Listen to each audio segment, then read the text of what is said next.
Hey guys, what's up? Welcome to my political podcast. I don't think I'm ever going to make another one of these again, but a lot of people seem to be enjoying the coverage I've done on my Snapchat story so far for the 2020 election. So let's go ahead and get into this. A lot of people want to know if Trump can win. You might be hearing some typing and clicking in the background. That's because I'm looking at information on the computer.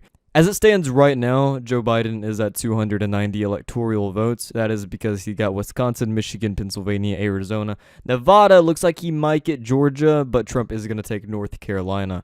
Now, obviously looking at this political map, you only need 270 electoral votes to win, and Joe Biden has more than enough electoral votes to actually win, even if Trump were to win Pennsylvania right here without overturning Arizona or Nevada, which isn't going to happen. It's just not. There's no way Trump could really win. But there is a lawsuit that's going to be happening in many different states.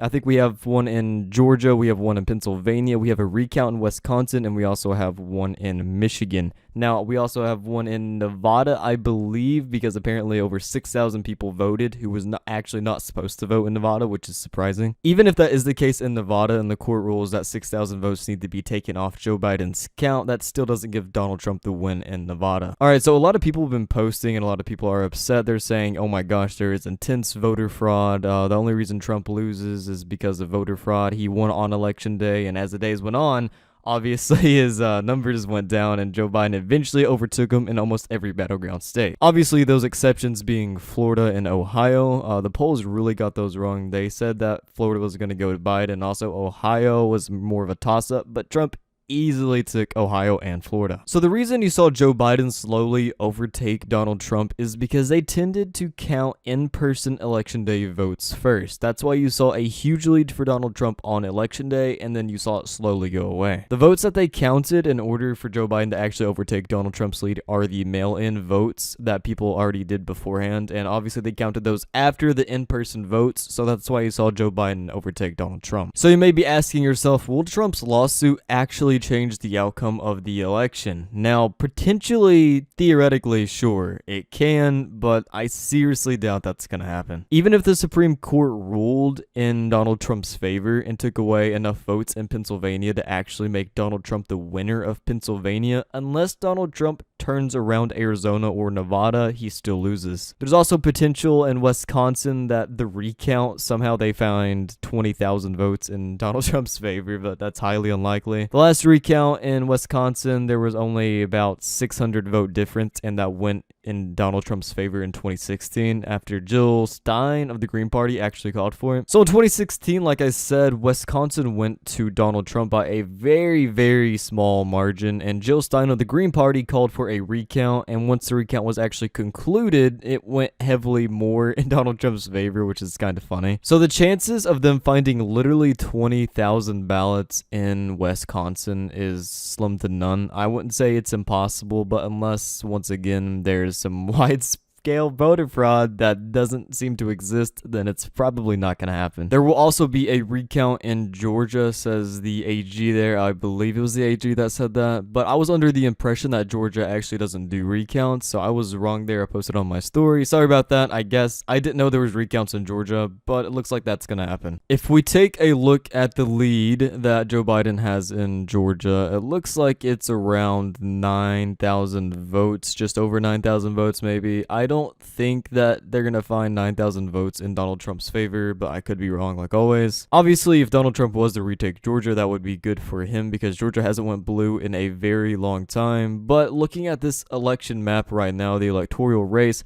it looks like Joe Biden is the winner, and absolutely nothing can change until the lawsuits actually take place. I like to be as bipartisan as possible when I'm doing this because I just don't want one side liking me more than the other. I'm really just here to report the facts of what's going on right now, and it doesn't look good for Donald Trump whatsoever, if I'm being honest with you. Now, another thing that is possible, which is kind of funny, if Trump actually does end up losing in 2020 definitively, even the courts rule against him, there's just no way he's holding on to the presidency. There is a potential he actually runs in 2024, which is, the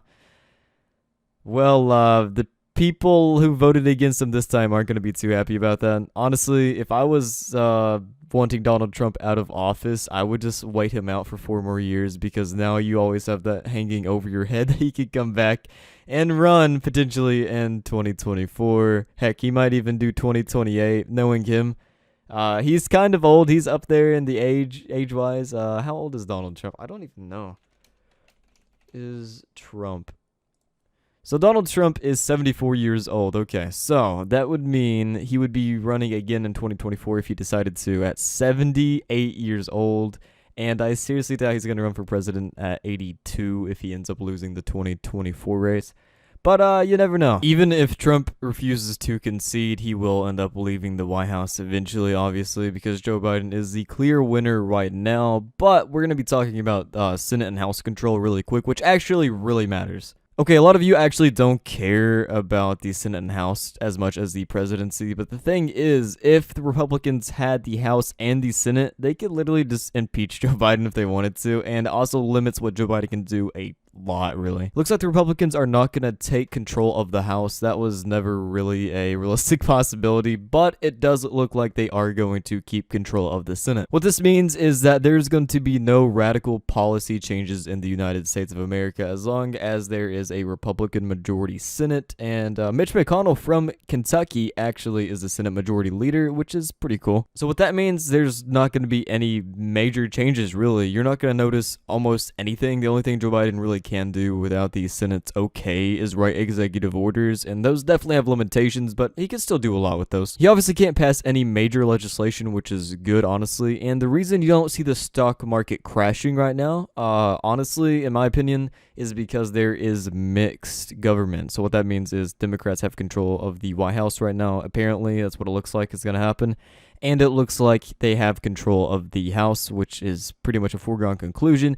And if we take control of the Senate, or we keep control of the Senate, rather, there's going to be mixed government. So that means that's really good for stocks and stuff like that. You see a lot of people invest in stocks when that happens because there's not going to be any major changes in the United States without both sides agreeing to it, which is generally good for the country. And since we're talking about Senate control, you may be looking at Georgia here, and you see it's too close to call right now. Obviously, it's super close. Joe Biden's up by less than 10,000 votes, which is pretty crazy. But the Senate control completely relies on Georgia's 2 senators, and it looks like there's going to be a runoff election in January. Now, what that means, essentially, is that there's going to be another election in January to actually elect 2 more senators from Georgia. And I cannot see a world where the Democrats actually end up taking both those seats. A lot of turnout for Joe Biden was really here just to vote against Trump, and you're not going to have that same drive that people had in this election right now. I would say Republicans have like a 95% chance to take both seats in Georgia, and that's going to give control to the Senate. And that also brings me to my next point, is that Joe Biden will have no power to actually pack the court. And I see that as a good thing, honestly. I don't think you should be able to pack a court just because it doesn't go your way. That's very childish, and nobody has ever done that ever. The last person who